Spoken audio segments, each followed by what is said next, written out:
वैष्णवेभ्यो नमो नमः। नंदकोടി वैष्णव की जय। पुरंदर श्रीमद् भागवत की जय।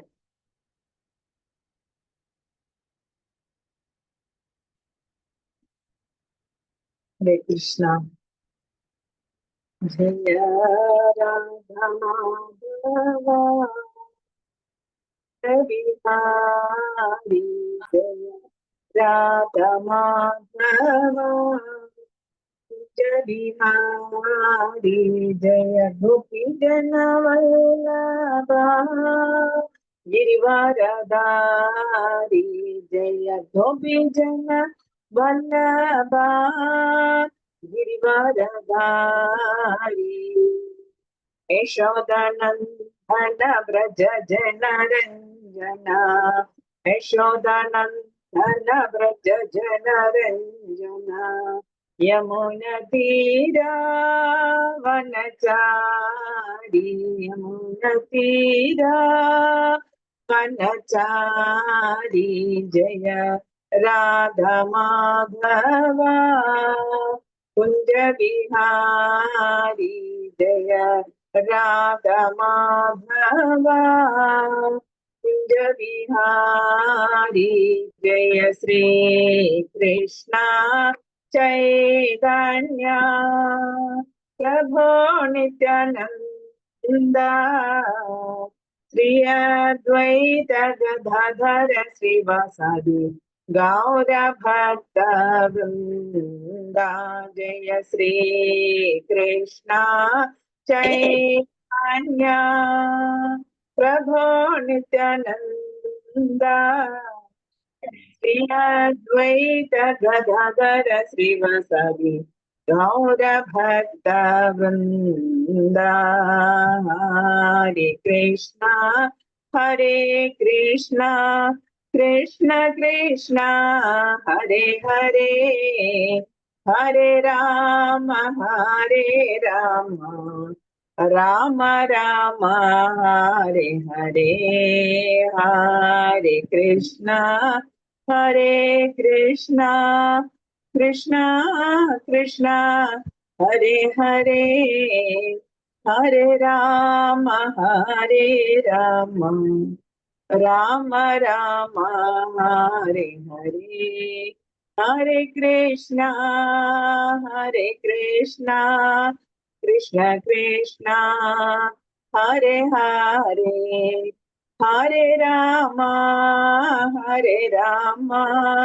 राम राम हरे हरे। हरे कृष्णा कृष्ण कृष्ण हरे हरे, हरे राम राम राम हरे हरे। जय प्रभुपदा, जय प्रभुपदा, जय प्रभुपदा, श्रील प्रभुपदा, जय गुरुदेवा, जय गुरुदेवा, जय गुरुदेवा, जय गुरुदेवा। हरे कृष्ण। ओम नमो भगवते वासुदेवाय, ओम नमो भगवते वासुदेवाय, ओम नमो भगवते वासुदेवाय। नारायणं नमस्कृत्य नरं चैव नरोत्तमं, देवीं सरस्वतीं व्यासं ततो जयमुदीरयेत्। नष्टप्रायेष भद्रेषु नित्यं भागवत सेवया, भगवद्युत्तमा श्लोके भक्तेर्भवति नष्टति। हरे कृष्ण।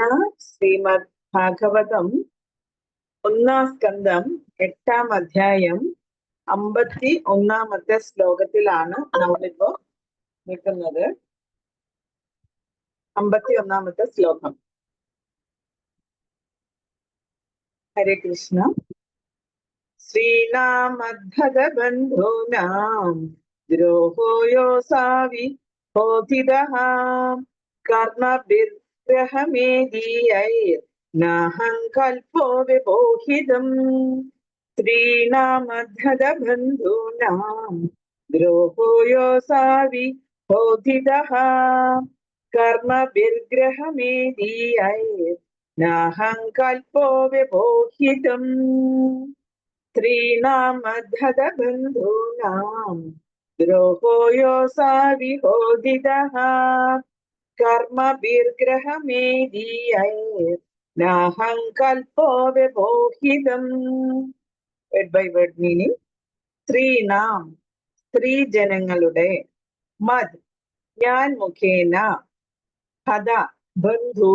ഹതബന്ധൂനാം വധിക്കപ്പെട്ട ബന്ധുക്കളുടെ, ദ്രോഹ ശത്രുത, അത്, അസൗ യാതൊക്കെ, ഇഹ ഇതോടൊപ്പം, ഉദ്ധിത ചേർന്ന് വർദ്ധിച്ചിരിക്കുന്നു, കർമ്മബി കർമ്മത്തിന്റെ പ്രഭാവത്താൽ, ഗ്രഹമേദിയൈഹി ഭൗതിക ക്ഷേമത്തിൽ നിരതരായ വ്യക്തികളാൽ, ന ഒരിക്കലും, അഹം ഞാൻ, കൽപ്പ പ്രതീക്ഷിക്കാൻ കഴിയും, വ്യവോഹിതം അതിനെ അസാധുവാക്കാൻ. വിവർത്തനം ശ്രീല പ്രഭുപാദിക്ക് ജയ്.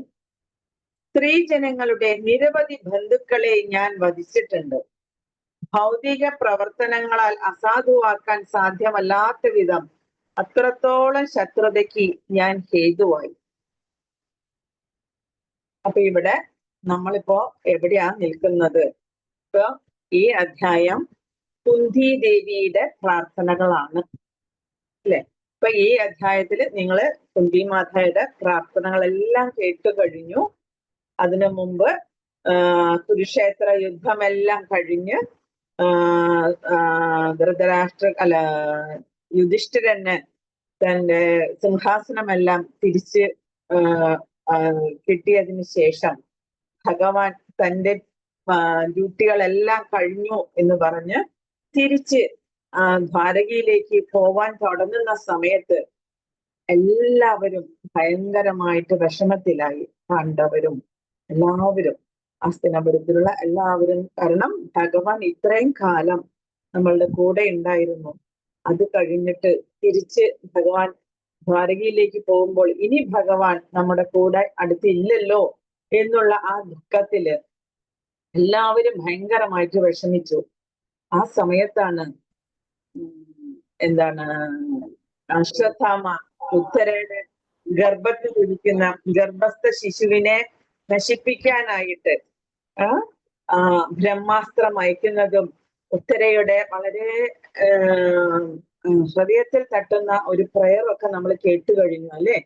പാഹി പാഹി മഹായോഗിൻ ദേവദേവ ജഗത്പദേ നാണ്യം തദഭയം പശ്യേ എത്ര മൃത്യു പരസ്പരം.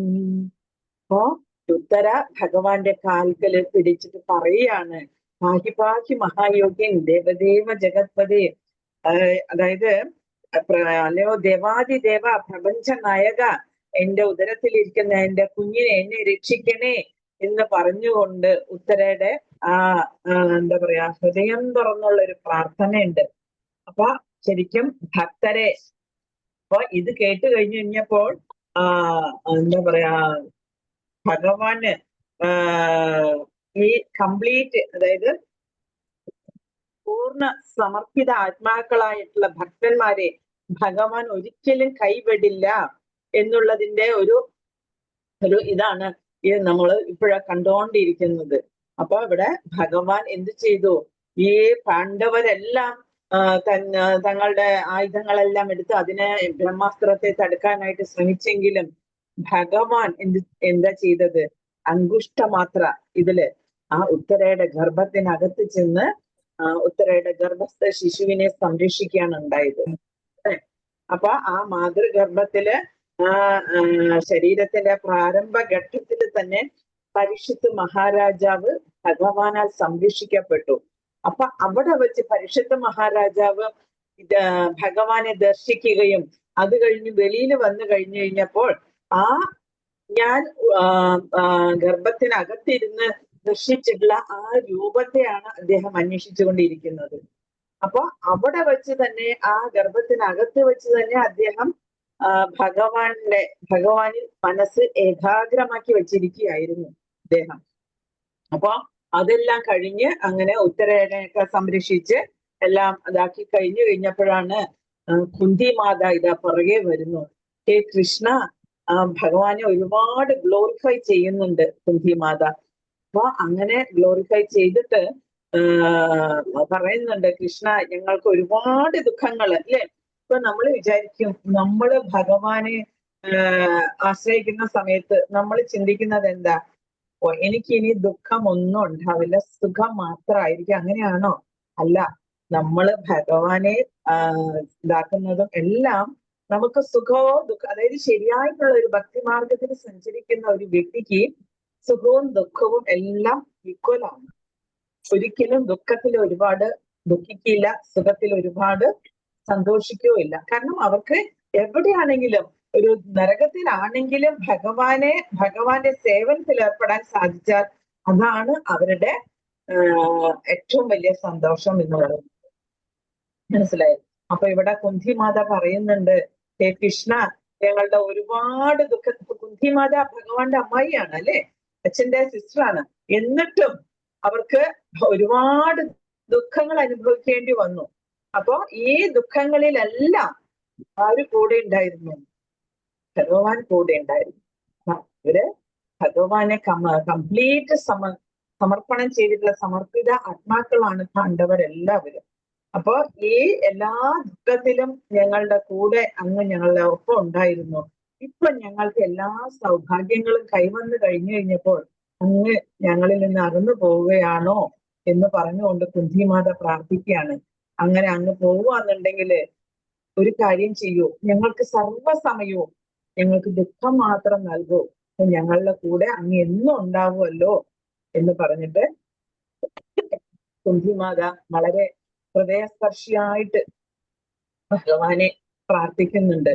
അപ്പൊ അങ്ങനെ ഭഗവാൻ പോവാനായിട്ട് ഒരുങ്ങുന്ന സമയത്ത് യുധിഷ്ഠിര മഹാരാജാവ് വളരെ ദുഃഖിതനായിട്ട് കാണപ്പെടുകയാണുണ്ട്. അപ്പൊ ആ യുധിഷ്ഠിര മഹാരാജാവിന് വ്യാസദേവനും മറ്റു വലിയ ഋഷിമാരും എല്ലാം ഒരുപാട് സമാധാനിപ്പിക്കാനൊക്കെ ശ്രമിച്ചിട്ടും അദ്ദേഹത്തിന്റെ ദുഃഖത്തിന് ശമനം ഉണ്ടാവുന്നില്ല. കാരണം എന്താണ് എന്നുള്ള ആ ഇതിൽ കൂടെയാണ് നമ്മളിപ്പോ പോയിക്കൊണ്ടിരിക്കുന്നത് അല്ലെ.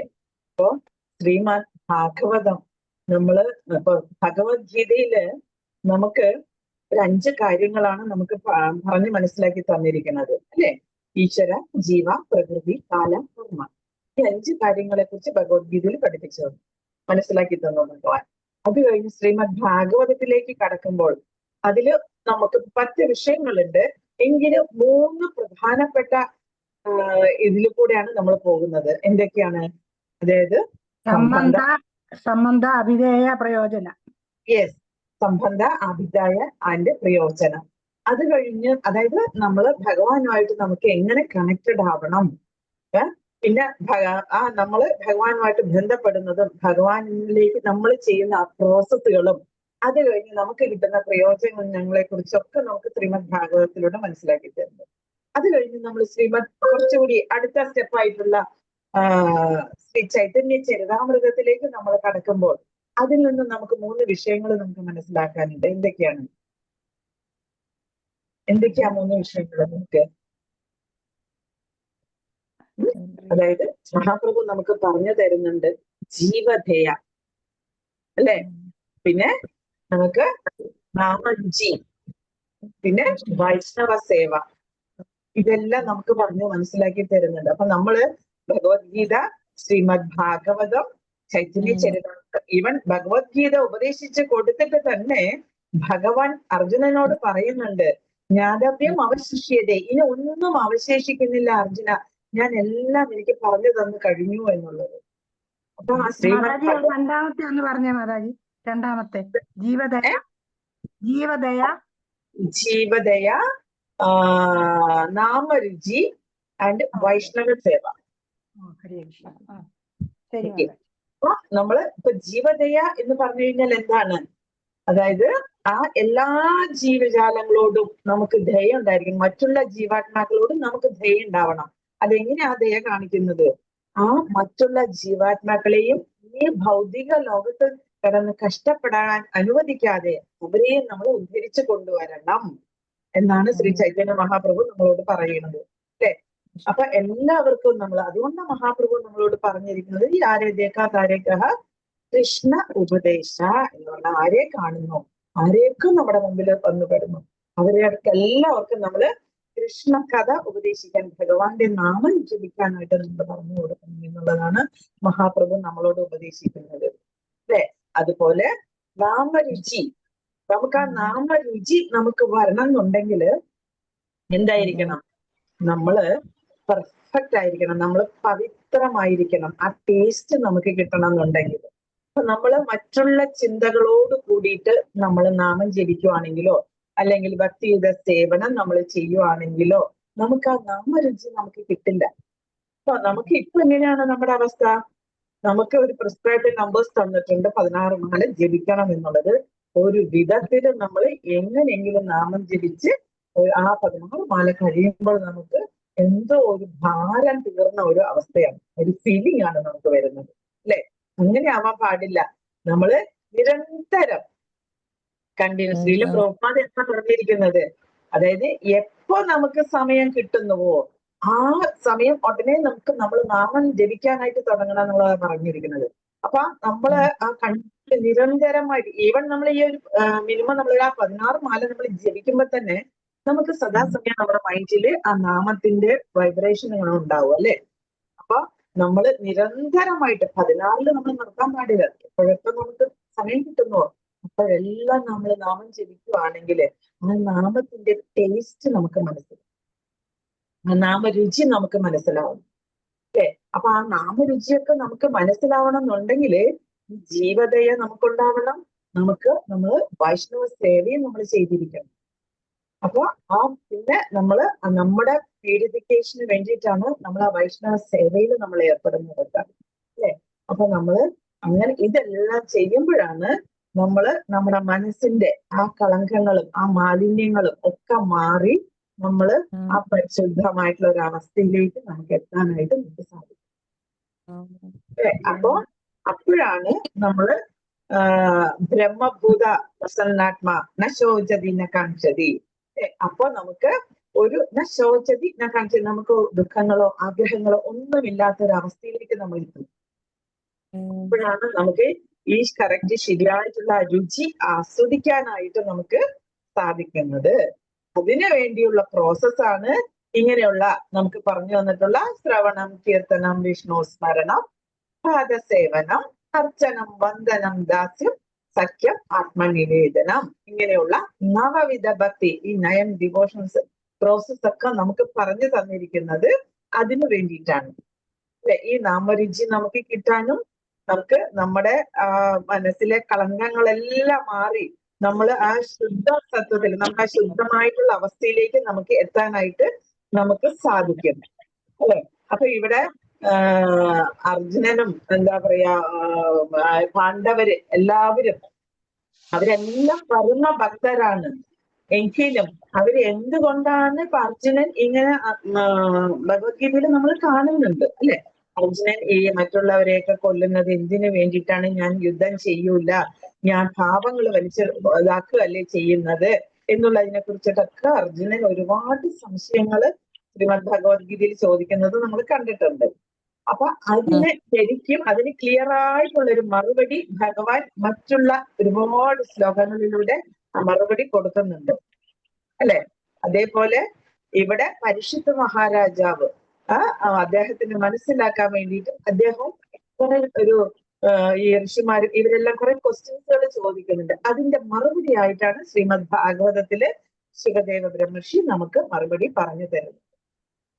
അപ്പൊ ഇവിടെ ഒരു അതായത് നമ്മള് ഇവരെല്ലാവരും പരമഭക്തരാണെങ്കിലും മറ്റുള്ളവർക്ക് ഇപ്പൊ നമ്മളുടെ ഒരു റെപ്രസെന്റേറ്റീവ് നമുക്ക് മനസ്സിലാക്കാൻ വേണ്ടിയിട്ട് അർജുനൻ ഈ ഓരോ ചോദ്യങ്ങൾ ഭഗവാനോട് ചോദിക്കുന്നുണ്ട്. അപ്പൊ ആ ആ അർജുന കൃഷ്ണ സംവാദത്തിലൂടെ നമുക്ക് ഇതെല്ലാം മനസ്സിലാക്കാനും നമുക്ക് സാധിക്കുന്നുണ്ട് അല്ലെ. അപ്പൊ ഇവിടെ ഈ ചാപ്റ്ററിൽ നമ്മള് ഇപ്പൊ ഇവിടെ എന്താ പറയാ, ടോട്ടൽ നമുക്ക് 52 ശ്ലോകങ്ങളുണ്ട്. ലാസ്റ്റ് നമ്മൾ എത്തിക്കഴിഞ്ഞു. 51, 52 ശ്ലോകങ്ങളൊക്കെയാണ് നമുക്കുള്ളത്. അപ്പൊ അതില് നമ്മള് എന്താ പറയാ, ഉത്തര പ്രയർ നമ്മൾ മനസ്സിലാക്കി പഠിച്ചു കഴിഞ്ഞു. അത് കഴിഞ്ഞ് കുന്തി ദേവിയുടെ പ്രേയേഴ്സും നമ്മൾ പഠിച്ചു കഴിഞ്ഞു. അതായത് 18ാമത്തെ ശ്ലോകം തൊട്ടിട്ട് 44ാമത്തെ ശ്ലോകം വരെ കുന്തി മാതയുടെ പ്രേയേഴ്സ് ആണ്. ഇനി അത് കഴിഞ്ഞിട്ട് 45 തൊട്ടിട്ട് നമുക്ക് ഈ എന്താ പറയാ 52ാമത്തെ ശ്ലോകം വരെ ഈ യുധിഷ്ഠിരൻ ഒരുപാട് ദുഃഖങ്ങളെ കുറിച്ചൊക്കെ പറയുന്നതും ആ യുധിഷ്ഠിരനെ സമാധാനിപ്പിക്കുന്നതുമായിട്ടുള്ള വിഷയങ്ങളൊക്കെയാണ് നമ്മൾ കാണുന്നത്. അപ്പൊ ഇവിടെ യുധിഷ്ഠിരന് വ്യാസദേവനും അതുപോലുള്ള ശ്രേഷ്ഠ മുനിമാരും എല്ലാവരും വളരെ സാന്ത്വനിപ്പിക്കാനൊക്കെ ആയിട്ട് ശ്രമിച്ചു. എന്നിട്ട് അതും ഒന്നും സാധിച്ചില്ല. അത് കഴിഞ്ഞിട്ട് യുധിഷ്ഠിര മഹാരാജാവ് പറയുന്നുണ്ട്, കാരണം നമ്മളുടെ വൈദിക ഗ്രന്ഥങ്ങളിലെല്ലാം പറയുന്നത്, അതായത് ശിശുക്കള്, വൃദ്ധര്, സ്ത്രീജനങ്ങള്, ബ്രാഹ്മണര്, ഗോക്കള്, ഇവരെ ഒന്നും നമ്മൾ ഒരു കാരണവശാലും ഉപദ്രവിക്കാനോ വേദനിപ്പിക്കാനോ പാടില്ല എന്ന് പറയുന്നുണ്ട് അല്ലെ. അതുപോലെ തന്നെ ഈ സ്ത്രീജനങ്ങളും വൃദ്ധരും ശിശുക്കളും ഇവര് ചെയ്യുന്ന പ്രവർത്തനങ്ങൾ, ഇവര് ചെയ്യുന്ന പാപങ്ങള് അത് കൂടുതൽ പാപമായിട്ട് വരില്ല എന്നൊക്കെയാണ് പറയുന്നത്. കാരണം എന്താണ്, അവരെല്ലാവരും സംരക്ഷിക്കപ്പെടേണ്ട ആൾക്കാരാണ്, അവര് ചെയ്യപ്പെടേണ്ട ആൾക്കാരാണ് എന്നുള്ളതാണ്. അപ്പോ ഒരു സ്ത്രീ അതിന് കുറ്റം ചെയ്യുവാണെങ്കിൽ അതിന് ഉത്തരവാദി, അത് നമ്മുടെ കൗമാരത്തിലൊക്കെ ആണെങ്കിൽ അത് അവരുടെ അച്ഛനും, അവര് യൗവനത്തിലേക്ക് കടന്നു കഴിഞ്ഞു കഴിഞ്ഞാൽ അതിന് ഉത്തരവാദി ഭർത്താവും ആണെന്നാ പറയുന്നത്. അപ്പൊ അത് നമ്മള് വളരെ ശ്രദ്ധിക്കണം. അപ്പൊ ആ കാര്യങ്ങളൊക്കെ നിരത്തിക്കൊണ്ടാണ് ഇവിടെ യുധിഷ്ഠിര മഹാരാജാവ് എനിക്ക് ആ ദുഃഖങ്ങളൊക്കെ വിളിച്ചു പറയുന്നത്. അപ്പൊ നമ്മള് ഇവിടെ 49ാമത്തെ ശ്ലോകത്തിൽ പറയുന്നുണ്ട്, ബാലന്മാരെയൊക്കെ അവർക്കെല്ലാം ഒരുപാട് ദുഃഖങ്ങളൊക്കെ വരുമല്ലോ എന്നൊക്കെ പറഞ്ഞുകൊണ്ട് പറയുന്നുണ്ട്. അത് കഴിഞ്ഞ് 51ാമത്തെ ശ്ലോകത്തില് നമ്മളിപ്പൊ ഇന്നെടുക്കുന്ന ആ ശ്ലോകത്തിൽ പറയുന്നത്, സ്ത്രീജനങ്ങളുടെ നിരവധി ബന്ധുക്കളെ ഞാൻ വധിച്ചിട്ടുണ്ട് അല്ലെ. അപ്പൊ സ്ത്രീകൾ സംരക്ഷിക്കപ്പെടേണ്ട ആൾക്കാരാണ്. ആ സ്ത്രീ സംരക്ഷിക്കപ്പെടുന്നത് ആരിലൂടെയാണ്? അതായത് അച്ഛൻ, ഭർത്താവ്, പുത്രന്മാര്, ഇവരിൽ കൂടെയൊക്കെയാണ് സ്ത്രീ സംരക്ഷിക്കപ്പെടേണ്ടത്. അപ്പൊ ഇവിടെ ഒരു യുദ്ധം നടക്കുന്ന സമയത്ത്, അതായത് ഈ കുരുക്ഷേത്ര യുദ്ധഭൂമിയില് 64 കോടി യോദ്ധാക്കള് അവരെ നിഗ്രഹിച്ചു എന്നൊക്കെയാ പറയുന്നത്. മനസ്സിലാവുണ്ടോ? അപ്പൊ ഒരുപാട് പേരെ വധിച്ചു. അപ്പൊ ആ വധിച്ചതില് ഈ സ്ത്രീകളുടെ സംരക്ഷകരായിട്ടുള്ള അച്ഛന്മാരും ഭർത്താക്കന്മാരും പുത്രന്മാരും എല്ലാവരും ഉണ്ടായിട്ടുണ്ടല്ലോ. അപ്പൊ അവർക്ക് ഞാൻ എത്രമാത്രം ദുഃഖമാണ് ഞാൻ നൽകുന്നത് എന്ന് പറഞ്ഞിട്ട് യുധിഷ്ഠിര മഹാരാജാവ് ഭയങ്കരമായിട്ട് ആ ഹൃദയവ്യത അദ്ദേഹത്തിന് സഹിക്കാൻ പറ്റാത്ത ഒരു അവസ്ഥയിൽ പറയുന്ന ശ്ലോകമാണ് ഇതൊക്കെ. നമ്മള് ഇനി ഭാവാർത്ഥത്തില് ശ്രീല പ്രഭുപാദ് എന്തൊക്കെയാണ് പറഞ്ഞിരിക്കുന്നത് എന്ന് നമുക്ക് നോക്കാം. ഭൗതിക അഭിവൃദ്ധിക്കായി ക്ഷേമ പ്രവർത്തനങ്ങൾ നിർവഹിക്കുകയാണ് ഗ്രഹമേദികളുടെ ഏക ഉദ്യോഗം. എന്താണ് ഈ ഗ്രഹമേദി? 2 തരത്തിലുള്ള ആൾക്കാരുണ്ട്. ഒന്ന് അതായത് ഗൃഹസ്ഥാശ്രമിയും ഗ്രഹമേദിയും. നമ്മുടെ ഗ്രഹം നമ്മള് ഭഗവാന്റെ കാര്യങ്ങൾക്കും ഭക്തിയുത സേവനത്തിനും അവിടെ ഭഗവത് ചർച്ചകളും ഒക്കെ നടക്കുവാണെങ്കിൽ അത് ഗൃഹസ്ഥാശ്രമം എന്ന് നമുക്ക് പറയാം. അല്ലാതെ ഭൗതിക അഭിലാഷങ്ങൾക്ക് അതിന് വേണ്ടിയിട്ട് പിന്നെ എന്താ പറയാ, ഒരാള് തന്റെ ജീവിതം ധനസമ്പാദനത്തിനും പിന്നെ കുടുംബ പരിപാലനത്തിലും മാത്രമായിട്ട് ഒക്കെ ചെലവഴിക്കുന്ന ആൾക്കാരാണെങ്കിൽ അവരെ നമ്മൾ എന്ത് പറയും? ഗ്രഹമേതി എന്ന് പറയും. അവിടെ ഭഗവാൻ ഇല്ല. അപ്പൊ നമ്മള് ആ ഭഗവാനെ ഉൾപ്പെടുത്തിക്കൊണ്ട് ജീവിച്ചെങ്കിൽ മാത്രമേ നമുക്ക് ആ ഭഗവാന്റെ കാരുണ്യം നമുക്ക് അപ്പൊ അങ്ങനെയുള്ളവരാണ് ഗൃഹസ്ഥ ആശ്രമികൾ എന്നൊക്കെ നമ്മൾ പറയുന്നത്. ഓക്കെ, അപ്പൊ നമ്മൾ ചിന്തിക്കണം, നമ്മുടെ വീട്ടില് സദാസമയവും ഭഗവത് കഥകളായിരിക്കണം നമ്മൾ ചർച്ച ചെയ്യേണ്ടത്. ഭഗവാന്റെ ഭക്തിയുത സേവനങ്ങളായിരിക്കണം നമ്മൾ ചെയ്യേണ്ടത് എന്നുള്ളതൊക്കെ. അപ്പൊ നമുക്ക് ഈ ഭാവാർത്ഥത്തിൽ ശ്രീല പ്രഭുപാദ് വിശദമായിട്ട് പറഞ്ഞു തന്നിട്ടുണ്ട്. അത്തരം ഭൗതിക അഭിവൃദ്ധി ചിലപ്പോഴൊക്കെ പാപകർമ്മങ്ങളാൽ തടസ്സപ്പെടുന്നു. കാരണം ഭൗതിക കർത്തവ്യങ്ങൾ നിർവഹിക്കുമ്പോൾ മനഃപൂർവ്വം അല്ലെങ്കിൽ പോലും ഒരു ഭൗതികവാദി പാപകർമ്മങ്ങൾ ചെയ്യുമെന്നത് നിശ്ചയമാണ്, അല്ലെ? ഇപ്പൊ നമ്മളിപ്പോ ഭക്തിയുത സേവനമല്ല, നമ്മൾ മെറ്റീരിയൽ ഇതിനുള്ള കാര്യങ്ങൾ മാത്രമാണ് നമ്മൾ ചെയ്യുന്നതെങ്കിൽ നമ്മൾ അറിയാതെ നമ്മൾ ഒരുപാട് പാപങ്ങൾ അതിൽ ചെയ്തു പോകും. നമ്മളെ അറിയില്ല ഇത് പാപമാണോ എന്നുള്ളത് നമ്മളെ മനസ്സിലാക്കുന്നില്ല, അല്ലേ? അപ്പൊ അതുകൊണ്ട് നമുക്ക് നോളേജ് ഉണ്ടായിരിക്കണം, നമുക്ക് ജ്ഞാനം ഉണ്ടാവണം. എന്തെല്ലാം നമ്മൾ ചെയ്യണം, എന്തെല്ലാം ചെയ്തുകൂടാ, അത് എങ്ങനെയായിരിക്കണം ചെയ്യേണ്ടത് എന്നുള്ള കൃത്യമായിട്ടുള്ള ഒരു ജ്ഞാനം ഒരാൾക്ക് ഉണ്ടായിരിക്കണം, അല്ലെ? അപ്പൊ എന്നിട്ട് ആ ജ്ഞാനത്തിനനുസരിച്ച് നമ്മൾ പ്രവർത്തിക്കണം. അതുകൊണ്ടാ പറയുന്നത്, ഭക്തിയുടെ ഡെഫിനിഷൻ നമുക്ക് പറഞ്ഞു തന്നിട്ടുള്ളത് ജ്ഞാനവും വൈരാഗ്യവും ചേരുമ്പോഴാണ് ഭക്തി നമുക്ക് ഉണ്ടാവുന്നത്, അല്ലെ? അപ്പൊ നമുക്ക് നോളേജ് ഉണ്ടാവണം. ആ നോളേജ് നമുക്ക് എങ്ങനെയാണ്? ഇങ്ങനെയുള്ള സത്സംഗങ്ങളിലൂടെയും ഭക്തന്മാരുമായിട്ടുള്ള അസോസിയേഷനിലൂടെയും ഒക്കെ നമുക്ക് ഗ്രന്ഥപാരായണത്തിലൂടെ ഒക്കെ നമുക്ക് ആ ഭഗവാനെ കുറിച്ചുള്ള അറിവ് നമുക്കുണ്ടാവുന്നു. എന്നിട്ടോ ജ്ഞാനം നമുക്ക് കിട്ടിക്കഴിഞ്ഞു. ആ ജ്ഞാനത്തിനെ നമ്മൾ എന്താക്കണം? വിജ്ഞാനമാക്കണം. അത് നമ്മൾ പ്രവൃത്തിയിൽ കൊണ്ടുവരണം. അല്ലാതെ എനിക്ക് അതറിയാം, എനിക്ക് ഇതറിയാം, അതുകൊണ്ട് ഞാൻ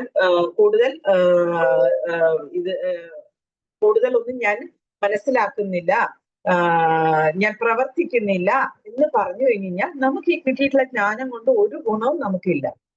നമുക്ക് കിട്ടിയിട്ടുള്ള ജ്ഞാനം നമ്മുടെ ജീവിതത്തിൽ പകർത്താനായിട്ട് നമ്മൾ ശ്രമിക്കണം. അപ്പോഴേ നമുക്ക് ഇങ്ങനെ ഈ ശ്രവണത്തിലൂടെയും ഇതിലൂടെയൊക്കെ നമുക്ക് ആ ഗുണം നമുക്ക് ഉണ്ടാവുള്ളൂ. ഇല്ലെങ്കിൽ എന്താവും? നമുക്ക് ഒരിക്കലും ആ ഒരു ഇത് കിട്ടില്ല. അതായത് ഈ ജ്ഞാനം കൊണ്ട് നമുക്കൊരു ഗുണവും നമുക്കുണ്ടാവില്ല. അത് നമ്മൾ ജീവിതത്തിൽ പകർത്തി അത് നമ്മളെ എന്താ പറയാ, നമ്മുടെ കർമ്മങ്ങളിൽ അത് ഉൾപ്പെടുത്തിക്കൊണ്ട് നമ്മൾ കർമ്മം ചെയ്യുമ്പോൾ മാത്രമാണ് ആ ജ്ഞാനം കൊണ്ട് നമുക്ക് ഉണ്ടാവുള്ളൂ. അപ്പൊ അതിനെയാണ് നമ്മള് ഇപ്പൊ നാമം ജപിച്ചാൽ നല്ലതാണ് നല്ലതാണ് നല്ലതാണ് എന്ന് പറയും, അല്ലെ? ഇപ്പൊ നമ്മൾ തന്നെ പറയുന്നുണ്ട്, എന്താ നമ്മളെ ഹരേ കൃഷ്ണ മഹാമന്ത്രം, അതിന്റെ മീനിങ് തന്നെ എന്താണ്? എന്നെ ഭഗവാന്റെ ഭക്തിയുടെ സേവനത്തിൽ ഏർപ്പെടുത്തിയാലും, അതാണ് അതിന്റെ മീനിങ്, കറക്റ്റ് ആയിട്ടുള്ള മീനിങ്. അപ്പൊ നമ്മൾ നിരന്തരം നമ്മൾ നാമം ജപിക്കുന്നുണ്ട്, ഭഗവാനെ അങ്ങയുടെ സേവനത്തിൽ എന്നെ ഉൾപ്പെടുത്തിയാലും, അങ്ങയുടെ സേവനത്തിൽ എന്നെ ഉൾപ്പെടുത്തിയാലും എന്ന് നമ്മൾ നിരന്തരമായിട്ട് നമ്മൾ പ്രാർത്ഥിച്ചുകൊണ്ടേ ഇരിക്കുന്നുണ്ട്. എന്നിട്ട് നമുക്കൊരു സേവനത്തിനുള്ള ഒരു ഓപ്പർച്യൂണിറ്റി ഭഗവാൻ തരുമ്പോൾ നമ്മളത് നിരസിച്ചു കഴിഞ്ഞു കഴിഞ്ഞാൽ നമ്മൾ ഈ നാമം ജപിക്കുന്നത് കൊണ്ട് എന്താ കാര്യം, എന്താ പ്രയോജനം, അല്ലെ? നമ്മൾ നിരന്തരം എനിക്ക് സേവനം തരൂ എന്ന് പറഞ്ഞ് നമ്മൾ പ്രാർത്ഥിച്ചുകൊണ്ടിരിക്കുന്നുണ്ട്. പക്ഷെ ആ സേവനം ചെയ്യാൻ നമ്മൾ വിമുഖത കാണിക്കുകയാണെങ്കിൽ പിന്നെ നമ്മൾ ഈ നാമം ജപിക്കുന്നത് എന്തിനാണ്? അത് ശ്രമ ഏവഹി കേവലം, വെറുതെ പ്രവർത്തനം മാത്രമാണ്, അതുകൊണ്ട് യാതൊരു പ്രയോജനവും ഇല്ല. അപ്പോൾ നമ്മൾ എന്ത് ചെയ്യണം? ഭക്തിയുടെ സേവനത്തിൽ നമ്മൾ ഏർപ്പെടണം. അതിനു വേണ്ടിയിട്ടാണ് ശ്രീല പ്രഭുപാദ് നമുക്ക് നല്ല ഒരു വിപുലമായിട്ടുള്ള ഒരു സംവിധാനം നമുക്ക് ഉണ്ടാക്കി തന്നിട്ടുണ്ട്. എല്ലാ സ്ഥലത്തും നാമഹട്ടകളുണ്ട്, എല്ലാ സ്ഥലത്തും ക്ഷേത്രങ്ങൾ നിർമ്മിച്ചിട്ടുണ്ട്, അല്ലെ? അപ്പൊ ഇവിടെ എല്ലാം പോയി നമ്മൾ ആ സേവനത്തിൽ ഏർപ്പെടുമ്പോഴാണ് നമ്മുടെ നാമജപം കൊണ്ടുള്ള ആ ഒരു അത് നമ്മൾ ശരിക്കും നമ്മുടെ വൈരാഗ്യത്തിലേക്ക് നമ്മൾ എത്തിക്കുന്നത്, അല്ലെ? ആ നാമജപം കൊണ്ട് നമ്മൾ എന്നെ സേവനത്തിൽ ഉയർപ്പെടുത്തൂ എന്ന് നമ്മൾ നിരന്തരം ഭഗവാനോട് അപേക്ഷിക്കുമ്പോൾ നമ്മുടെ പ്രാർത്ഥന ഭഗവാൻ കേട്ടിട്ട് നമുക്ക് ഭഗവാനാണ് ആ സേവനങ്ങളൊക്കെ ഒരുക്കി തരുന്നത്. അപ്പൊ ആ സേവനങ്ങൾ ഒരുക്കി തരുന്നു കഴിയുമ്പോൾ നമ്മളത് നിരസിച്ചു കഴിഞ്ഞു കഴിഞ്ഞാൽ പിന്നെ ഭഗവാൻ പിന്നെ നമുക്ക് അങ്ങനെ ഒരു ചാൻസ് നമുക്ക് ഒരിക്കലും തരൂല അല്ലെ. അപ്പൊ നമ്മൾ ആ സേവനത്തിൽ ഏർപ്പെട്ട് കഴിയുമ്പോഴാണ് നമ്മുടെ ജീവിതവും പരിശുദ്ധമാവുന്നത്. അപ്പോഴാണ് നമുക്ക് ആ ജീവതയ, ആ നാമരുചി ഇതൊക്കെ നമുക്ക് കിട്ടുന്നത് അപ്പോഴാണ്. അല്ലേ?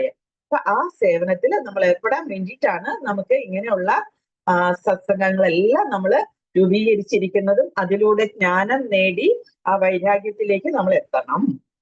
അപ്പൊ ഇവിടെ നമ്മള് അത് പറയുന്നത് നമ്മള് ഭൗതികമായിട്ടുള്ള കർമ്മങ്ങളിൽ ഒരുപാട് നമ്മൾ ഏർപ്പെടുന്ന സമയത്ത് നമ്മൾ അറിയാതെ നിർബന്ധമായിട്ട് നമ്മള് പാപകർമ്മങ്ങൾ ചെയ്തു പോകും. അതുകൊണ്ട് നമുക്ക് ഭക്തി രസാമൃത സിന്ധുവിൽ പറയുന്നുണ്ട്, അനാസക്തസ്യ വിഷയ യഥാഹം ഉപയുഞ്ജത നിർബന്ധേ കൃഷ്ണ സംബന്ധേ യുക്ത വൈരാഗ്യം ഉച്യതേ എന്നുള്ളത്. അപ്പൊ നമ്മൾ എന്തെല്ലാം പ്രവർത്തിക്കുന്നുവോ അതെല്ലാം ഭഗവാനുമായിട്ട് കണക്ട് ചെയ്യുക. അപ്പൊ നമുക്ക് പാപങ്ങൾ അതിലുണ്ടാവില്ല. നമ്മൾ എന്ത് പ്രവർത്തികൾ നമ്മൾ ചെയ്യുമ്പോഴും അത് ഭഗവാനുമായിട്ട് കണക്ട് ചെയ്ത് നമ്മൾ പ്രവർത്തിക്കുവാണെങ്കിൽ നമുക്ക് ഒരിക്കലും പാപങ്ങള്, കാരണം ആ കർമ്മഫലങ്ങൾ നമ്മൾ ഭഗവാന് തന്നെ അർപ്പിക്കുകയാണ്. ഇപ്പൊ നമ്മൾ ചെയ്തിട്ടുള്ള പുണ്യ പാപ കർമ്മങ്ങളുടെ ഫലമായിട്ടാണ് സുഖവും ദുഃഖവും നമുക്ക് ഐശ്വര്യവും സമൃദ്ധിയും ഇതെല്ലാം നമുക്ക് ഉണ്ടാവുന്നത് അത് ആ നമ്മൾ ചെയ്തിട്ടുള്ള കർമ്മങ്ങളുടെ ഫലങ്ങളായിട്ടാണ്. അപ്പൊ ആ ഫലങ്ങളെല്ലാം നമ്മൾ എന്ത് ചെയ്യണം? ഭഗവാന് തന്നെ അർപ്പിക്കുക. ആ ഭഗവാന്റെ സേവനത്തിന് നമ്മൾ ഏർപ്പെടുത്തുക. അപ്പൊ നമുക്ക് അസുഖങ്ങൾ വരുന്നു. അപ്പൊ നമ്മൾ അസുഖങ്ങൾ വന്നാലും കൃഷ്ണ നമ്മളെ കൊണ്ട് നമ്മുടെ ആ ശാരീരിക അവസ്ഥയിൽ നമുക്ക് ചെയ്യാൻ പറ്റുന്ന സേവനത്തിൽ നമ്മൾ ഏർപ്പെടുന്നു. നമുക്ക് വളരെ ഐശ്വര്യങ്ങളും നമുക്ക് ധനവും നമുക്ക് ആരോഗ്യവും എല്ലാം ഭഗവാൻ നമുക്ക് തരുന്നു. അത് നമ്മുടെ കർമ്മത്തിന്റെ ഫലമാണ് അല്ലെ. നമുക്ക് ആരോഗ്യം തരുന്നതും കർമ്മത്തിന്റെ ഫലമാണ്. നമുക്ക് ധനം നമുക്ക് വന്നു ചേരുന്നതും നമ്മുടെ കർമ്മത്തിന്റെ ഫലമാണ്. പക്ഷെ അതെല്ലാം നമ്മൾ എന്ത് ചെയ്യണം? നമുക്ക് തന്നിട്ടുള്ള ആരോഗ്യം, ആ ആരോഗ്യം നമ്മൾ ഭഗവാന്റെ സേവനത്തിൽ നമ്മൾ ഏർപ്പെടുത്തുന്നു. അതാണ് ആ കർമ്മഫലം അങ്ങോട്ട് തന്നെ തിരിച്ച് ഭഗവാനിലേക്ക് തന്നെ ഏർപ്പെടുത്തുക. നമുക്ക് കിട്ടുന്ന ധനങ്ങൾ എന്ത് ചെയ്യുന്നു? കൃഷ്ണാവബോധ പ്രസ്ഥാനത്തിന് വേണ്ടിയിട്ട്, കൃഷ്ണ സേവനത്തിന് വേണ്ടി നമ്മൾ ഉപയോഗിക്കുന്നു. അപ്പൊ അങ്ങനെയെല്ലാം നമ്മള് നിർബന്ധേ കൃഷ്ണ സംബന്ധേ എല്ലാം ഭഗവാന് അർപ്പണമായിട്ട്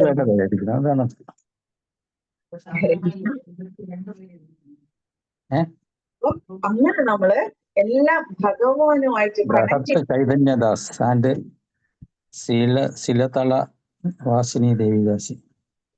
ഹരേ കൃഷ്ണ. ശീലതള വാസിനി. ഹരേ കൃഷ്ണ. ഇവിടെ നമ്മള് ഭഗവാൻ പറയുന്നുണ്ട്, എന്താണ്, എല്ലാം നീ എന്ത് ചെയ്യുന്നുവോ.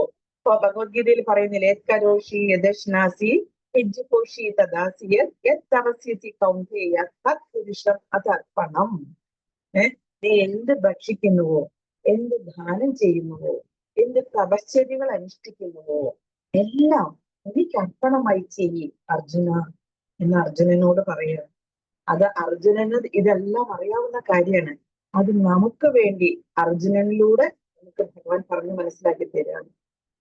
അപ്പോ നമ്മൾ ചെയ്യുന്ന സർവ പ്രവൃത്തികളും ഭഗവാന് അർപ്പണമായിട്ട് നമ്മൾ ചെയ്യുവാണെങ്കിൽ ഈ പറഞ്ഞ പോലുള്ള പാപകർമ്മങ്ങൾ ഒരിക്കലും നമ്മളെ ബാധിക്കില്ല. നമ്മളപ്പോ ഒരിക്കലും ഗ്രഹമേദികളുടെ കൂട്ടത്തിൽ പെടില്ല.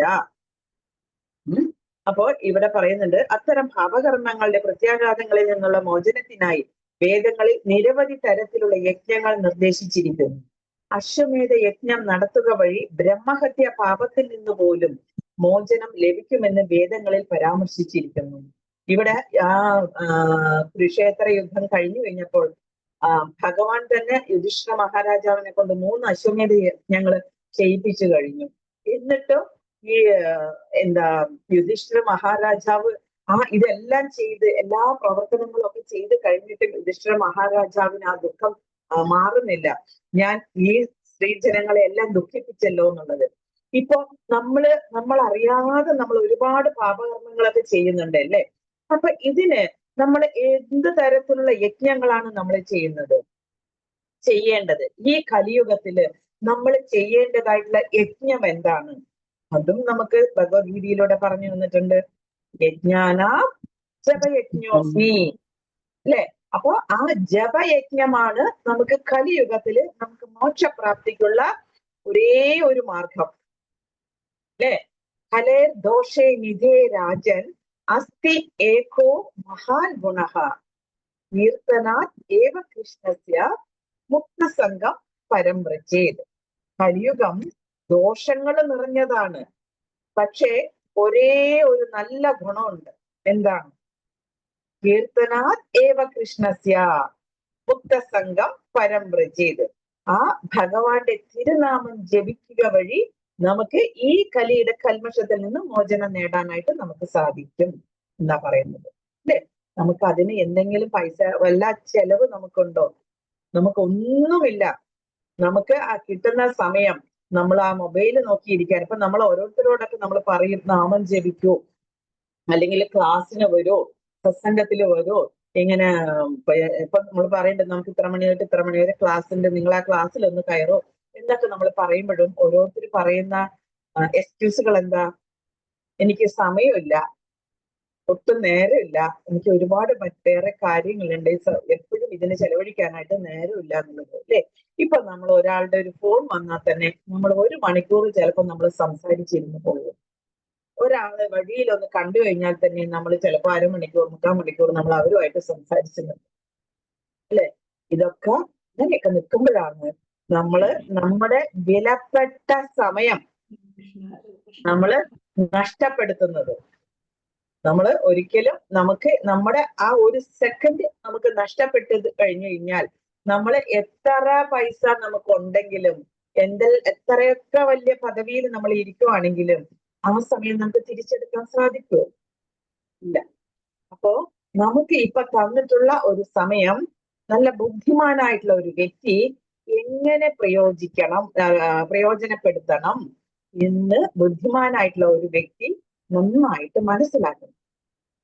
അത് ശരിയായ രീതിക്ക് പ്രയോജനപ്പെടുത്തുവാണെങ്കിൽ നമുക്ക് വീണ്ടും ഇവിടെ പുനരഭിജനനം, പുനരഭിമരണം എന്ന് പറഞ്ഞിട്ടുള്ള ആ ഒരു ചക്രത്തിലേക്ക് നമ്മൾ പെടാതെ നമുക്ക് ശ്രദ്ധിക്കാനായിട്ട് നമുക്ക് സാധിക്കും.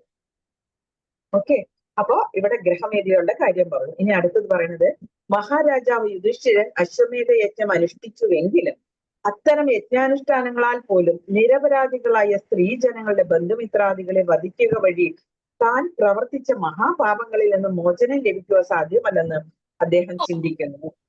അപ്പൊ ഇവിടെ യുധിഷ്ഠിരൻ ചിന്തിക്കുകയാണ്, ഞാൻ അശ്വമേധ യജ്ഞങ്ങളെല്ലാം ചെയ്തു, പക്ഷെ ഇതൊക്കെ ഞാൻ ചെയ്തിട്ടും ഞാൻ ചെയ്ത പാപത്തിന് ഇതൊന്നും പരിഹാരമാവില്ലല്ലോ കൃഷ്ണ എന്ന് പറഞ്ഞിട്ട് ചിന്തിക്കുകയാണ് ഇവിടെ.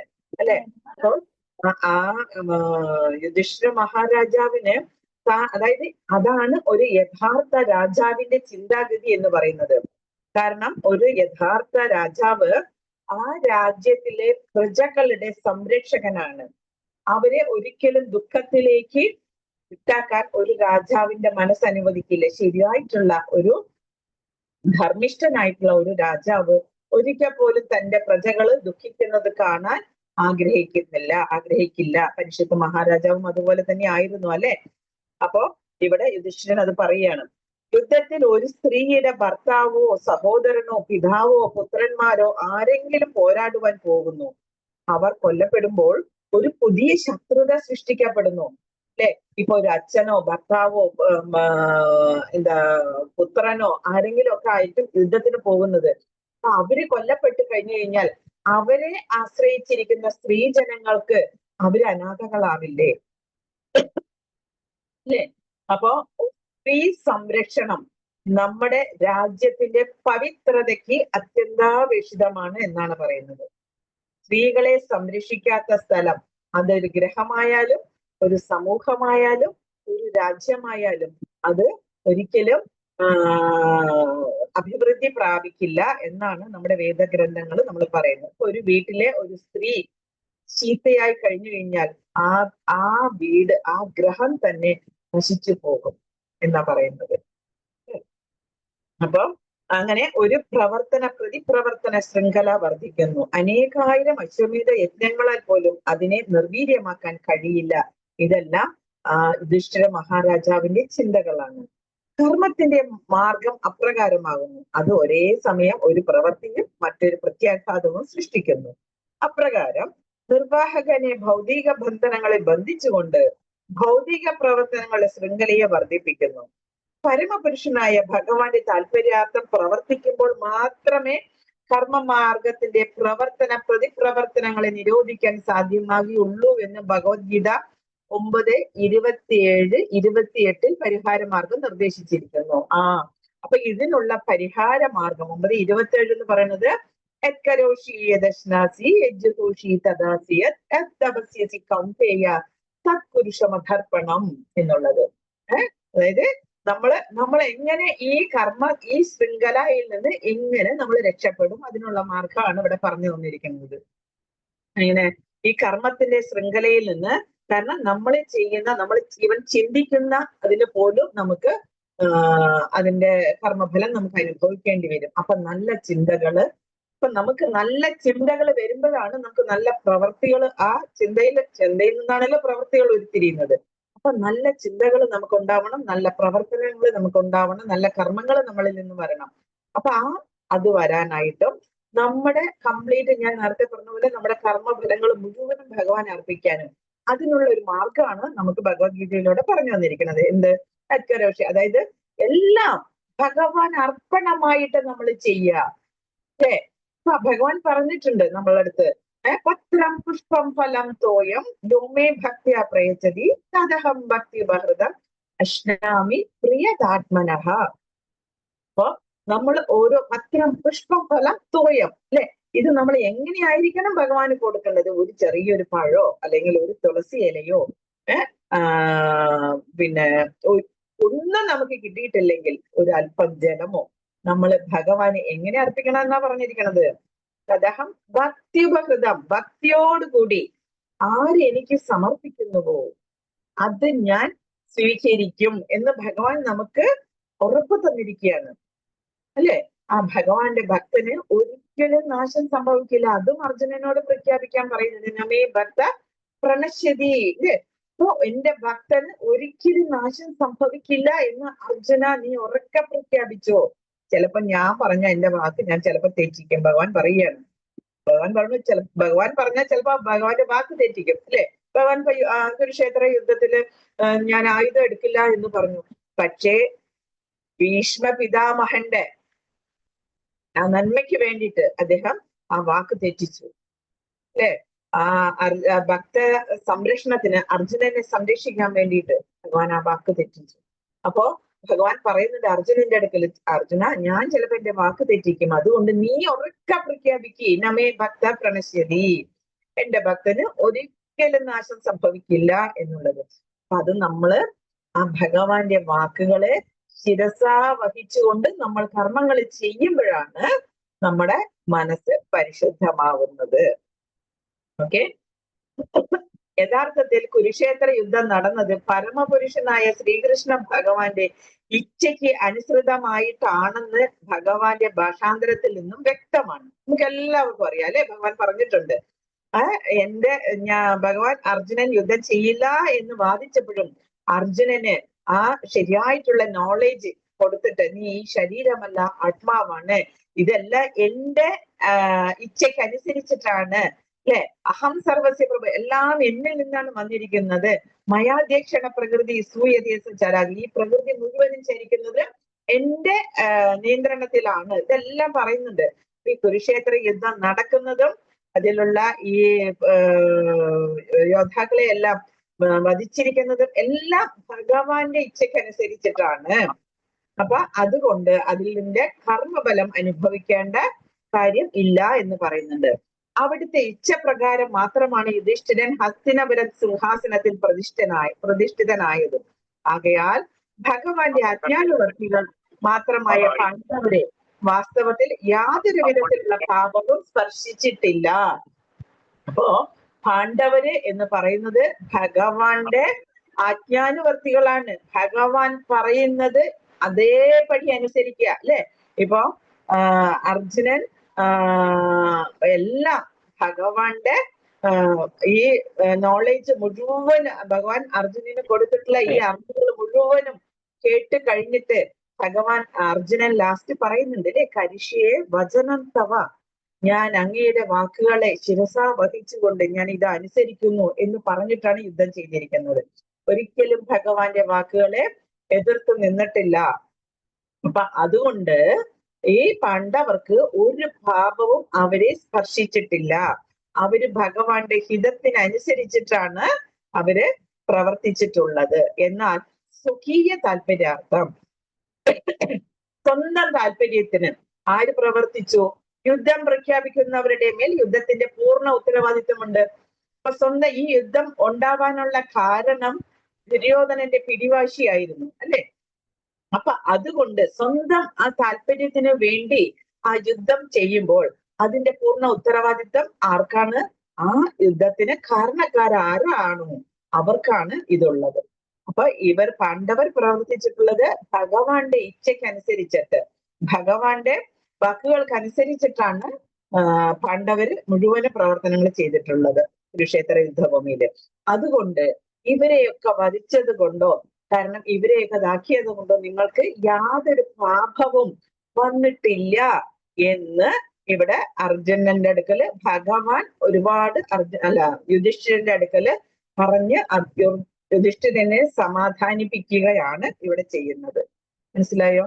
അപ്പോ നമ്മള് നമ്മളെല്ലാവരും ഗൃഹസ്ഥ ആശ്രമികളാവാനായിട്ട് നമ്മൾ ശ്രമിക്കണം. ഒരിക്കലും ഗ്രഹമേധികളാവരുത്. ഗ്രഹമേധികൾ അതായത് അവർക്ക് ആവശ്യമില്ലാത്ത ഒരുപാട് ഭൗതികമായിട്ടുള്ള വിഷയങ്ങൾ അവർക്ക് ഒരുപാട് അവർ ശ്രമിച്ചുകൊണ്ടേയിരിക്കും അല്ലെ. അപക്ഷ്യത ആത്മതത്വത്തിൽ അവർ തത്വജ്ഞാനത്തിൽ അവര് അജ്ഞരാണ്. ആത്മീയ തത്വങ്ങളെ കുറിച്ച് മനസ്സിലാക്കാൻ അവർ ശ്രമിക്കുന്നില്ല. അവർക്ക് അതിനോട് താല്പര്യമില്ല. അപ്പൊ ഇതെല്ലാം നമ്മൾ മനസ്സിലാക്കി ഗ്രഹമേധികള് ആവാതെ നമ്മള് ഗൃഹസ്ഥ ആശ്രമികളായിട്ട് നമ്മുടെ കുടുംബത്തിലുള്ള സർവ്വ ആൾക്കാരെയും, നമ്മുടെ മക്കളെയും, നമ്മുടെ ബന്ധുമിത്രാദികളെയും എല്ലാം നമ്മള് ഭഗവാന്റെ സേവനത്തിൽ ഉൾപ്പെടുത്താനായിട്ടുള്ള ആ അറിവ് പകർന്നു കൊടുത്ത് അവരെയും കൃഷ്ണാവബോധത്തിലേക്ക് എത്തിക്കുകയാണ് നമ്മൾ ജീവദയയിലൂടെ നമ്മൾ ചെയ്യേണ്ട മാർഗം. ഓക്കെ, സോ ഹരേ കൃഷ്ണ. ഇന്നത്തെ ക്ലാസ് എല്ലാവർക്കും മനസ്സിലായി കാണും എന്ന് വിശ്വസിക്കുന്നു. എല്ലാം എനിക്ക് എന്തെങ്കിലും നിങ്ങൾക്ക് മനസ്സിലാക്കാൻ സാധിച്ചിട്ടുണ്ടെങ്കിൽ ഗുരു മഹാരാജിന്റെ കൃപ. ഹരേ കൃഷ്ണ. ഹരി ബോൾ. ഹരേ കൃഷ്ണ മാജി. താങ്ക് യു മാജി. നല്ല ക്ലാസ് ആയിരുന്നു മാജി. 2 മാസം മാജിയുടെ ക്ലാസ് മിസ്സായതിൽ വളരെ സങ്കടമായിരുന്നു. എനിക്ക് സോ മച്ച് മാജി. ഹരേ വളരെ കൃഷ്ണ. സൂപ്പറായിരുന്നു മാജി. എല്ലാം മനസ്സിലായി. Thank you Maji. Hare Krishna. Hare Krishna. Pranam pranam. Hare Krishna Mataji. Hare Krishna. വഞ്ചാകൽപതരൂപശ്ച കൃപാസിന്ധുഭ്യേവ